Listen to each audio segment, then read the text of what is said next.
Olá, eu sou Bárbara Alcalde e você está assistindo o SBSP Entrevista.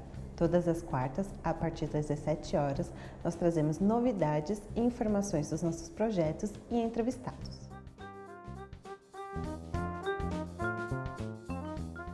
Hoje nós continuaremos aqui nos estúdios da FECAP com o Américo Sampaio, do gestor de projetos da Rede Nossa São Paulo. Tudo bem? Tudo bom, prazer estar aqui com vocês. Américo, fala novamente o que é um mapa e quais as melhores e as piores informações. O Mapa da Desigualdade é um estudo anual que a Rede Nossa São Paulo faz desde 2012, onde nós regionalizamos vários indicadores de políticas públicas municipais, saúde, educação, cultura, etc. E nós conseguimos, a partir desse estudo, observar o comportamento desses indicadores em cada uma das regiões da cidade. Os destaques, infelizmente, são todos negativos. Um indicador bastante preocupante na cidade de São Paulo diz respeito ao tempo médio de vida. Então, por exemplo, no distrito de Cidade Tiradentes, que fica no extremo leste da cidade, o tempo médio de vida é de 58 anos de quem lá vive.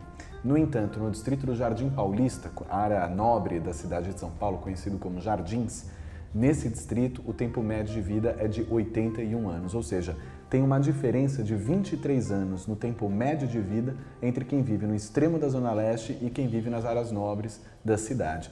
Esse gap, ou seja, essa distância de 23 anos, ela é inadmissível, sob qualquer ponto de vista, do ponto de vista ético, do ponto de vista econômico, do ponto de vista político e social, não há nenhuma justificativa para você ter indicadores noruegueses e indicadores de áreas de conflito e de guerra dentro da mesma cidade. Esse dado é importante porque mostra o tamanho da desigualdade que nós temos aqui na cidade de São Paulo. Então, você ter, dentro de um mesmo município, uma variação de 23 anos de vida média, isso mostra que, de fato, a desigualdade ela é brutal e é isso que precisa ser combatida pelos governos. Como esse mapa se relacionou com a Agenda 2030? O Mapa da Desigualdade ele é uma ferramenta de gestão, por um lado, porque a partir dele os poderes públicos podem conseguir identificar as áreas prioritárias, as regiões da cidade onde você tem menor capacidade de oferta de serviço público de qualidade, então você consegue priorizar determinadas regiões da cidade, mas ele também é uma ferramenta interessante para a sociedade, porque a partir do mapa toda a sociedade, organizações, movimentos sociais podem fazer um debate e uma reflexão não só sobre a cidade, mas sobre as suas regiões, onde moram, onde atuam e assim por diante. A relação que se estabelece é que, por meio dos indicadores que são medidos no Mapa da Desigualdade, você consegue identificar se determinados objetivos do desenvolvimento sustentável, pela agenda estabelecida pela ONU, se os objetivos de desenvolvimento sustentável estão sendo ou não cumpridos. Então, quando você observa, por exemplo, alguns das metas e dos objetivos de desenvolvimento sustentável dizem respeito à questão, por exemplo, da mortalidade infantil. Nós temos dados no Mapa da Desigualdade que mostram quais são as áreas da cidade que têm maior incidência de mortalidade infantil. Então, quando você cruza os dados do Mapa da Desigualdade com a Agenda 2030, você consegue identificar algumas regiões da cidade de São Paulo vêm avançando bem. No entanto, outras regiões, principalmente as regiões da periferia da cidade, vêm avançando muito mal com relação ao cumprimento dos ODS. Então isso mostra que a prefeitura não está tendo um trabalho equânime na cidade, fazendo com que toda a população possa ter acesso à qualidade de vida, serviços públicos de qualidade. É uma desigualdade grande e essa desigualdade vai ter um impacto direto no cumprimento da Agenda 2030. Então, o cidadão paulistano pode ter esperança de melhorar a desigualdade? Infelizmente não. Infelizmente o que o Mapa da Desigualdade aponta é que o tamanho da desigualdade na cidade de São Paulo é brutal, é uma desigualdade gigantesca, mas essa desigualdade, pelo menos nos últimos 6 anos onde nós fizemos esse estudo, não vem mostrando nenhum tipo de variação positiva. No plano geral, você tem uma estagnação dessa desigualdade. Você tem, na verdade, uma desigualdade congelada, uma desigualdade que é estrutural da cidade de São Paulo. E isso mostra que todos os governos não têm tido capacidade, competência para, de fato, conseguir reduzir as desigualdades na cidade. Para você conseguir reduzir as distâncias entre centro e periferia, por exemplo, no que diz respeito a todas as políticas públicas, você precisa priorizar a redução das desigualdades, ou seja, todo governo precisaria ter como o seu coração, o seu carro-chefe, a redução das desigualdades. Qualquer medida que o governo tome, qualquer gasto que o governo for fazer, ele precisa estar refletindo no seguinte sentido: esse gasto, essa política, esse projeto que eu estou fazendo, reduz ou amplia a desigualdade? Então essa é a reflexão um pouco que os governos municipais deveriam fazer. Só fazer aquilo que de fato vai reduzir as desigualdades. Aquilo que for de alguma forma irrelevante para a redução das desigualdades deve ser um projeto que tem que ficar em segundo plano. Tem que se priorizar aquelas políticas que reduzam a desigualdade. Questão de renda, questão de emprego, toda a infraestrutura urbana, a parte de planejamento, mobilidade, etc. Então isso que precisa de alguma forma ser um ponto-chave dos governos.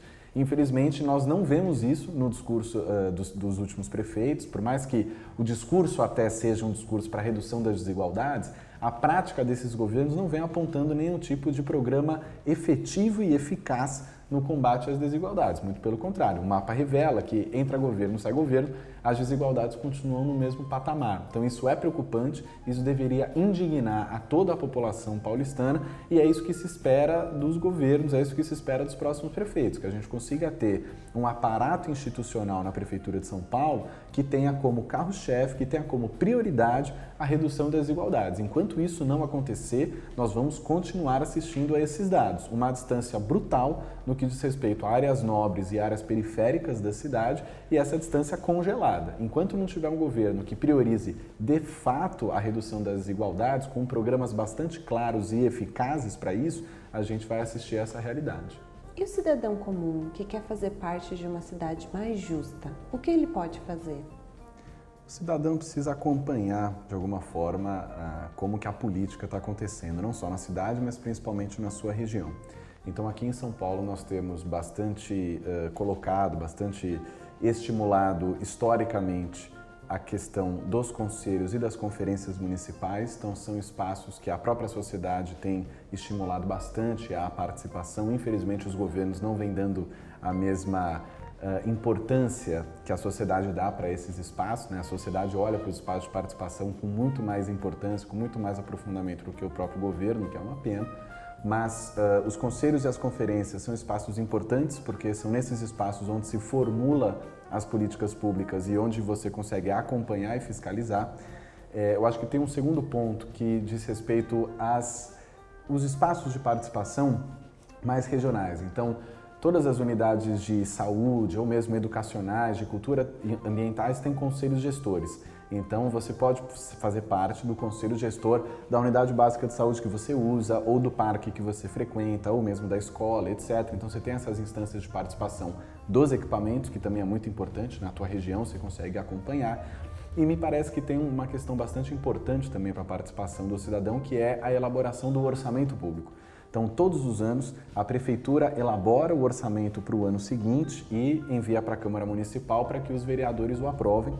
Então, tanto no debate com a Prefeitura quanto no debate com a Câmara Municipal, o cidadão pode acompanhar e pode dar suas sugestões, fazer suas críticas, fazer esse acompanhamento para elaborar o orçamento da cidade para o ano seguinte. Então, acho que esses são os três principais espaços de participação. Então, os conselhos e as conferências municipais, os espaços de participação nos equipamentos públicos e, uma vez por ano, elaboração do orçamento lá na Câmara Municipal e também em diálogo com a Prefeitura para que nós possamos decidir para onde que vai o orçamento da cidade.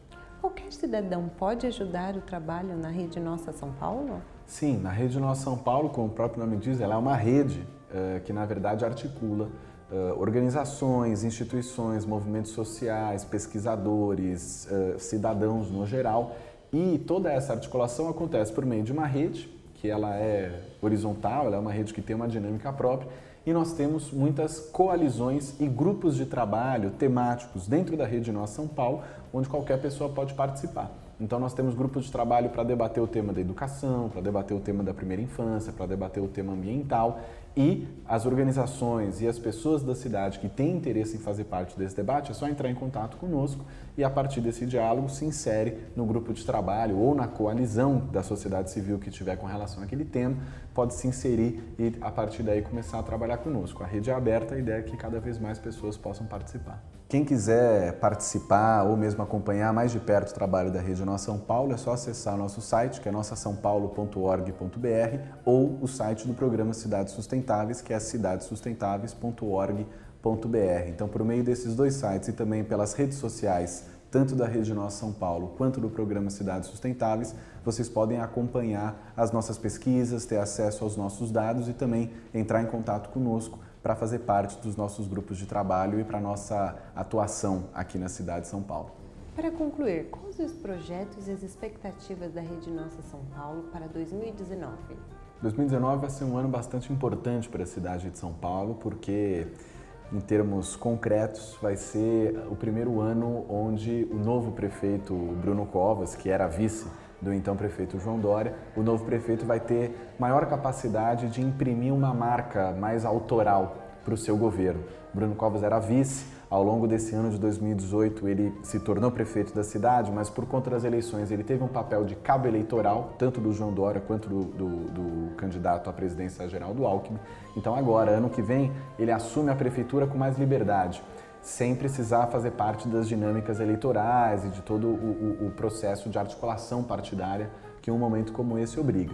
Então vai ser um ano onde as políticas públicas e a Prefeitura de São Paulo vai ter uma cara mais autoral, o Bruno Covas vai poder implementar com maior concretude mesmo quais são os seus objetivos, as suas diretrizes para a cidade de São Paulo. Então isso deve mudar um pouco a lógica da política municipal. Somado a isso, nossa expectativa é continuar com o projeto Viver em São Paulo, que é uma parceria da Rede Nossa São Paulo com o SESC e com o IBOP.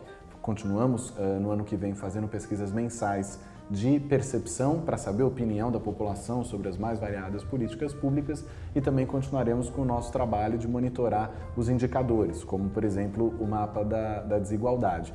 E somado a isso, o que nós esperamos é que a Prefeitura consiga ampliar mais o diálogo com a sociedade. Esses últimos 2 anos, infelizmente, a cidade de São Paulo perdeu capacidade de diálogo entre a sociedade e o governo, então nós esperamos uma cidade mais democrática, mais aberta para o diálogo, que consiga ouvir e priorizar a opinião da população nas tomadas de decisão e esperamos também que seja um ano onde a cidade de São Paulo consiga implementar políticas públicas mais eficazes no combate às desigualdades. Infelizmente, o atual governo até agora não vem demonstrado muita prioridade, não tem demonstrado um bom desempenho no que diz respeito à redução das desigualdades. O que se espera é que no ano que vem a gente consiga de fato melhorar nessa questão que é absolutamente central para a cidade de São Paulo. Mas continuamos com os nossos projetos, com o nosso monitoramento, todo o trabalho de controle social e temos aí uma mudança importante na cidade de São Paulo, na política da administração municipal, que nós vamos acompanhar de perto também. O OSB-SP Entrevista fica por aqui. Na próxima quarta, a partir das 17 horas, nós traremos uma nova entrevista. Curta as nossas redes sociais. Até lá!